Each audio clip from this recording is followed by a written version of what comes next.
Hey everyone, this is Phil, and today we're going to take a look at every camera I currently own.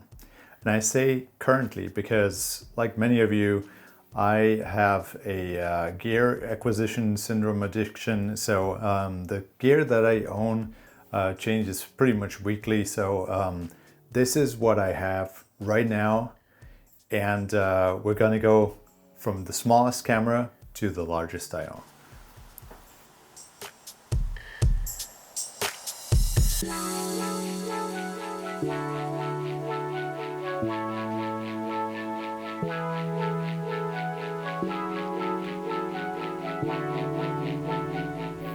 The smallest camera that I own is this Canon Ixy camera. This is a APS camera, so Advanced Photo System camera that I included in one of my older videos. So if you want to check that out, that's the my camera history video, and I'll link that up there. And this little camera is something that I used to use as a teenager when I think either my mom bought this for me or she bought it for herself, and I ended up using it the entire time. I usually had this on me as a teenager wherever I went, so I was always taking snapshots with this little camera. It's a very capable little camera. It doesn't have a lot of options. It's just a fully automatic compact camera. And I actually rebought this very recently for about, I think, 300 yen. So something ridiculous like that.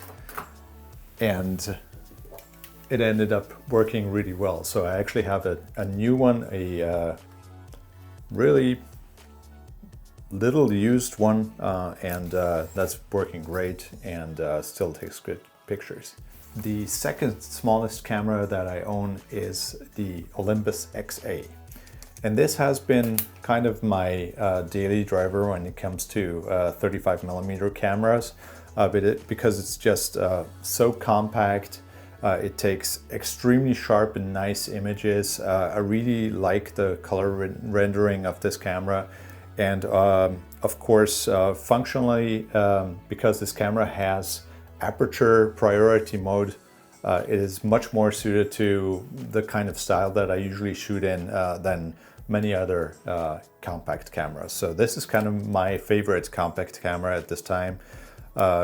It's a rangefinder, so it doesn't have any focus motors in there, which I guess some people would call a drawback. For me, it's a plus because I actually enjoy manual focus.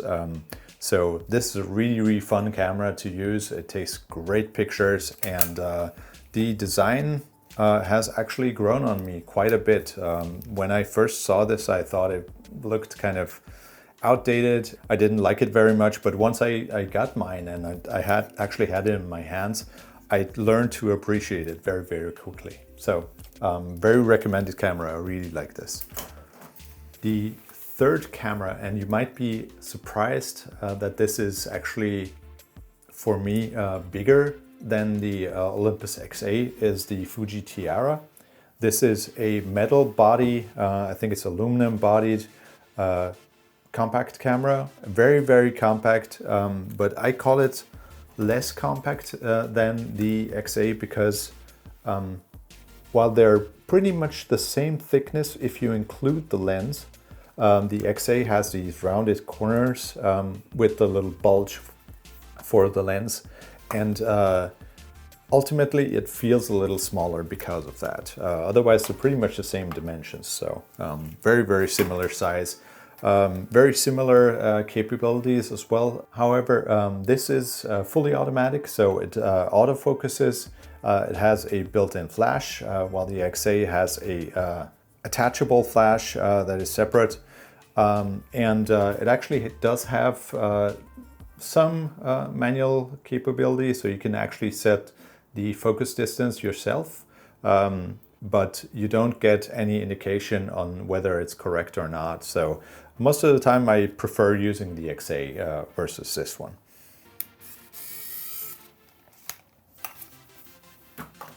The third camera is my Voigtlander Vito.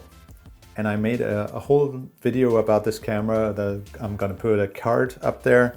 And this is a folding camera. So if you extend the little bellows, it actually extends to this size, and it's still very compact, but it ends up being a little larger than the other cameras that I just showed you.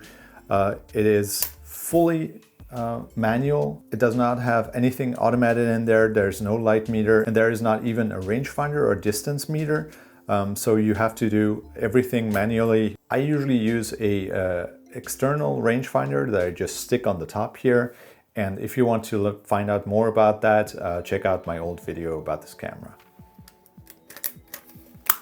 The next camera that I'm going to show you is the Olympus Pen-F. This is obviously a half frame SLR, so it's incredibly small for an SLR. It has exchangeable lenses and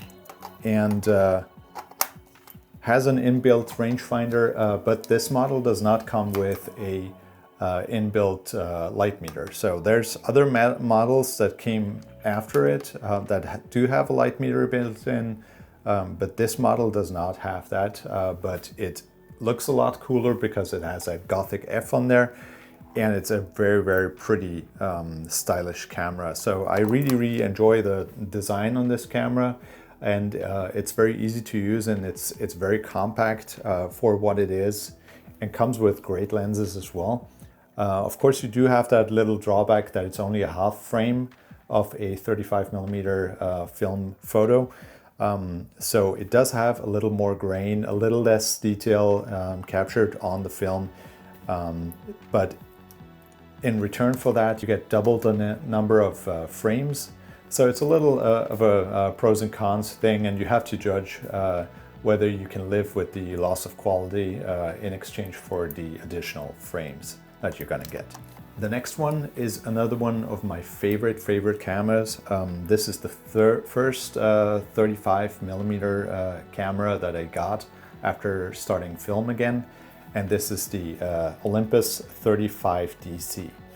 So this is a manual camera that comes with a light meter built in. So it chooses the correct aperture for you. It does not have a aperture priority or shutter priority mode. So the exposure is going to be automatically decided for you by the camera. The only thing that's manual is the focusing, and it has a very nice focus throw that is very short and still has a good rangefinder patch that enables you to focus pretty accurately with that short focus throw. The only thing that I wish it had would be a focus tab on the focus ring. Because I really enjoy those on stuff like the Voigtlander lenses that I own, and they make focusing a little more intuitive for me, I feel. Other than that, I really like this camera. It's super quiet, so the shutter almost doesn't make a noise. This is the entire noise that the shutter makes, and it's very quiet in operation and unintrusive, and just looks great with that retro silver and black look. The next camera that I'm going to show you is the Voigtlander Bessa T. So this camera is what I got because I was kind of lusting after a Leica camera, because I do have a couple L and M mount lenses, and I wanted to try them on film because I'd originally bought them to use on my Olympus Pen-F, but I figured that since I already have these great lenses, I kind of want to use them on film as well. So I ended up getting this Bessa T because it's a lot more affordable than any Leica model, but still has that M-mount that you can use M-mount lenses on. And it does have a light meter that works in a way that when you half press the shutter button, you can see a little diode LED come on here that tells you if it's under or overexposed or just the right exposure. If you have the right exposure, the middle diode with a green color will show up. And this is a system that's similar to some other cameras that I own, so I'm pretty used to it. But it does not have automatic exposure, so it doesn't decide the exposure for you. You still have to adjust the shutter speed and the aperture completely manually. Another thing about this camera that really surprised me, because I'd never considered that that might be the case, but this camera does not have a viewfinder built in. So it does have a rangefinder, so you have that little window right here that has a coupled rangefinder, so it actually shows you in relation to the lens where you're focusing, but then you have to focus with an external viewfinder. And I kind of expected that any camera with a rangefinder would have a viewfinder built in, but this really only has the rangefinder patch, so it's very, very limited in what you actually see through the rangefinder window. So that's kind of a hassle, and I did not manage to focus just with the rangefinder patch. So I did get that external viewfinder, and I do not love using it, but the camera itself is very nice. So if you're in the market for an M-mount rangefinder and you don't have the budget for a Leica or even the more expensive Voigtlander Bessa R series rangefinders that are also going for a pretty hefty price right now, then the Bessa T is an option that you can consider. Just know that you have to refocus through that external viewfinder. The next camera that I'm going to show you is a Pentax ME Super. And this camera is a SLR camera. Obviously comes with a Pentax K mount, so you have a very, very good selection of lenses for this camera. And for an SLR, it's very, very compact. So the actual body is very thin. It is pretty minimal. You have an auto mode, and then you have a manual mode, and you have a 125x mode that has a 125 speed that's consistent, and you can use that without batteries. Otherwise, you will need batteries in there, and if you take off the top plate, you will see this thing is covered in electronics. So it does obviously have a light meter in there, and that will decide the shutter speed for you. You do not have a shutter speed dial anywhere on the camera. You can overexpose, underexpose via exposure compensation indexes, but that's pretty much all you can do. And it does have a bulb mode as well. So if you can find one of these in working condition, a lot of them aren't because of the electronics. They're apparently very easy to break. If you can find them, I would recommend it if you're looking for a lightweight and compact SLR, but because it really is very, very pleasant to use. It looks nice enough for an SLR. I'm not a huge fan of SLRs, as you might have noticed, but this one I can live with, and I do like the lenses a lot that it is compatible with. And the next one on the list is a Olympus OM-10. This is a camera that is very similar to the ME Super that I just showed you. Interestingly, this came with a manual adapter. So you have an adapter up here that enables you to set the shutter speed, which is very interesting. I've never seen that externally, but it works. It is very similarly shaped and sized as the ME Super. It has a very nice classic Olympus design with the added quirk of this module here for the self-timer. And if you activate the self-timer, this actually has a little beeper in there with this little red LED light. And yeah, very 80s, 90s kind of technology, because it's a very, very annoying sound. Yeah, I definitely wouldn't like using this self-timer a lot, but I kind of like this design element here.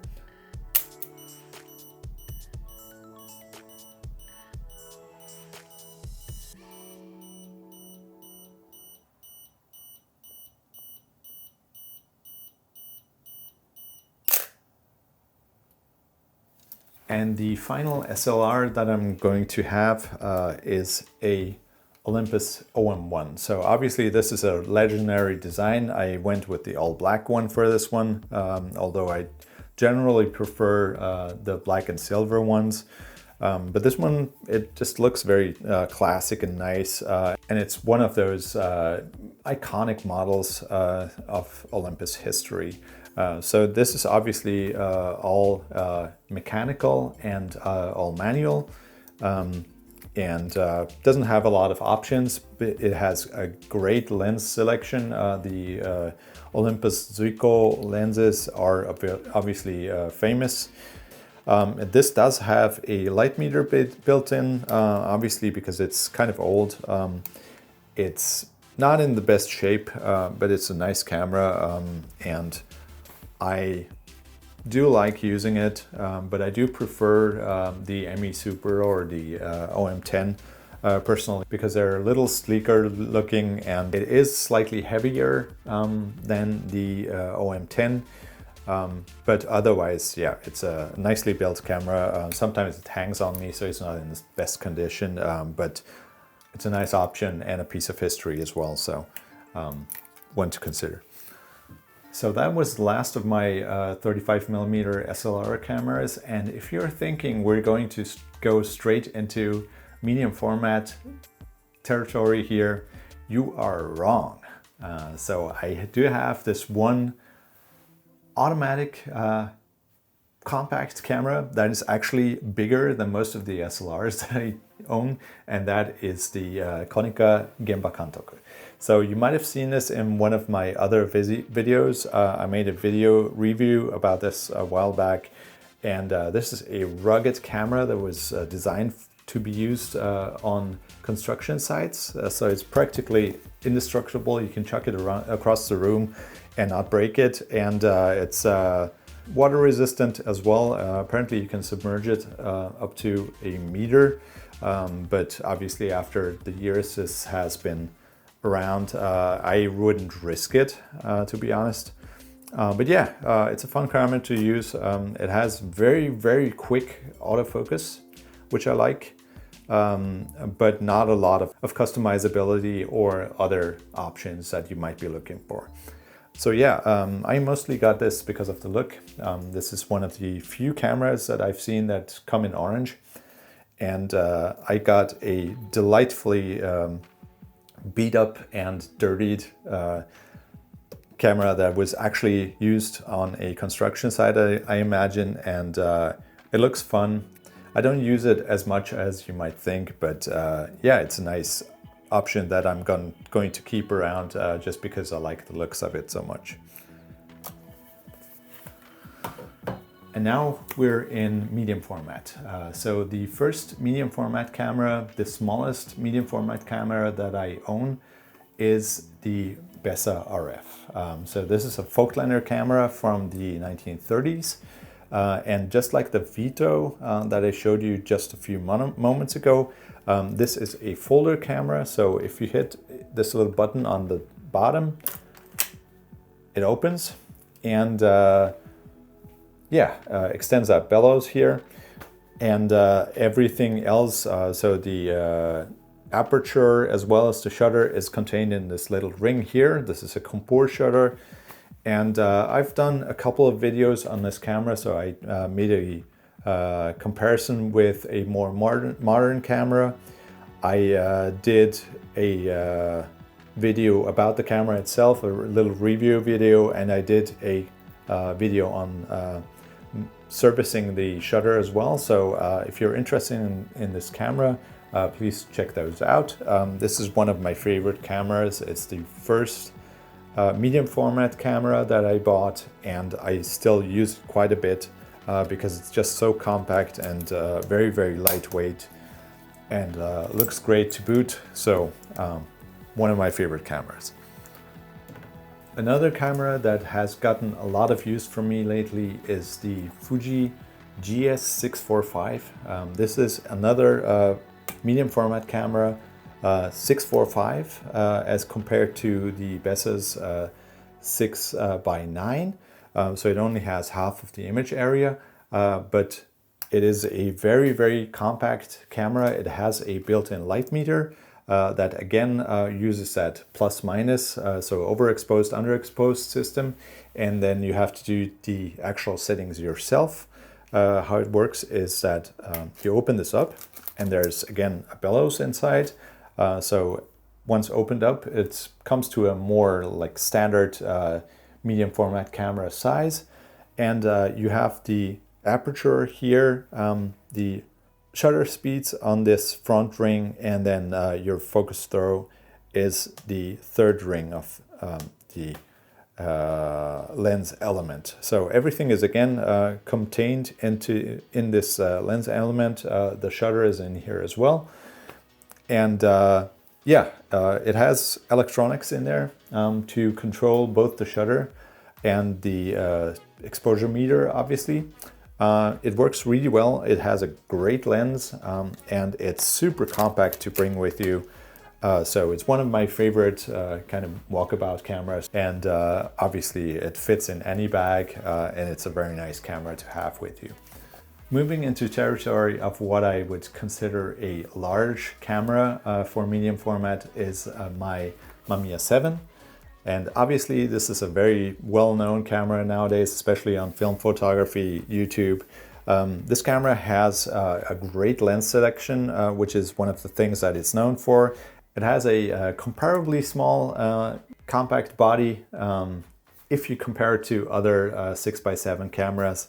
But compared to my other cameras, it's a very large camera, and it has a nice, really ergonomic grip, so it's very solid grip. It has a reliable meter built in, that's kind of a spot meter-ish thing, so sometimes it pays off to take a couple more readings around the scene to make sure you're hitting exactly what you need. Otherwise, yeah, fully featured, great camera, prevents you from taking empty or double exposed shots, which is something that irks me sometimes, but I guess for a professional context would be a great thing to have. And yeah, it's as good as they say, and it deserves its reputation. And last but not least, I currently own a Pentax 6x7. This is the second variation, I guess, of this camera, the 6x7 mirror lockup. It has a mirror lockup feature, so if you hit this lever here, the mirror flips up, and you can you can hit the shutter without activating the mirror as well, so it will have less shake. It is a gigantic camera. I don't know if it comes across on this lens, but it is big and it is heavy. And I would recommend getting this wooden grip because lugging it around is very, very cumbersome. And I actually got this right-handed grip as well, but this is 3D printed out of plastic, so I wouldn't really carry it by this on longer trips. I would definitely recommend getting the carrying grip, and this is obviously not for taking the picture because then you couldn't focus. It is more for carrying it, I think, and then you focus and hold it just like a regular SLR camera, which of course it is. I have enjoyed using this camera. Unfortunately, it has a few issues, so the shutter is not reliable, and it's just too heavy for the kind of photography that I do. So I will probably let go of this pretty soon. Otherwise, yeah, it's been nice. The 105 lens that I got for it is, again, as good as they say. It's a very, very nice camera, great lens, and I actually did shoot a video with this camera just last week, and I will go ahead and edit that when I find some time for it. But yeah, it's been fun to use. If it didn't have the shutter issues, I might consider keeping it, but really the size and the weight of this camera is kind of preventative for me, and I'd rather stick with the Mamiya 7 as well as the GS645 for my daily shooters. And that is kind of all the camera gear that I own right now. Obviously I have a bunch of more lenses and stuff, but these are all the bodies I have. What do you think? Is this enough camera gear? Is it too much? Is it too little? If you have any cameras that you think I should own or at least try out, then make sure to leave a comment. My personal feeling on the matter is right now I can let go of a couple of these. So I'm definitely letting go the Pentax 6-7. And then I'm probably going to try to slim down my SLR lineup a little bit because I'm not using all of those. All the other stuff is things that I own for a reason. So a few of them I'm just emotionally attached to. Otherwise, they're just fun to use for different settings. And I actively use, maybe I would say 5 or 6 of these. So a good, around half of what I own, I actually actively use. So thanks for watching. I really appreciate everyone who's watching these videos, and it's always fun making them. So stay tuned for my video on taking pictures with the 6x7. And thank you for being here, and I hope to see you again.